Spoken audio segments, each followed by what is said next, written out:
Iba't ibang adobo naman ang iahain namin ngayong gabi sa Midnight Express. Sari-sari ang kulay ng mga adobong galing sa iba't ibang sulok ng bansa. At sinampula ng mga yan ni Mikael Daes.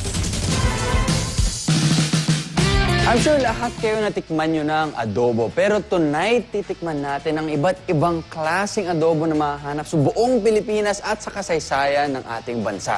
Subukan natin? Tara! Andito na naman tayo sa restaurant ni Chef Tatong and Chef ano to? Ito yung adobo sampler namin. Adobo sampler. Ah, okay. So, I assume iba't ibang klaseng adobo. Adobong dilaw. Adobong dilaw, Batangas style. Normal adobo? Normal adobo, but we use lengua. Ito po? Adobong Bisaya, so it's a dry adobo from Cebu. And ito po? Adobong pula, so it's Ilonggo and Cavite style. Yung adobong dilaw sa luya. Luya.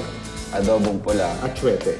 Tinatawag ding sangkutsyang adobo ang adobong Bisaya dahil sa proseso ng pagluluto nito. Mas matagal itong lutuin kumpara sa ibang adobo, pero mas tumatagal daw ito bago mapanis dahil sa pinagdadaanang proseso. Ang adobong dilaw naman ng Batangas ay hinaluan ng luyang dilaw. Sagana kasi ito sa lugar kaya't halos sahog ito ng karamihan sa Batangas cuisine. Ang adobong pula ng Ilonggo na kilala rin bilang poor man's saffron ay ginagamitan naman ng atsuete.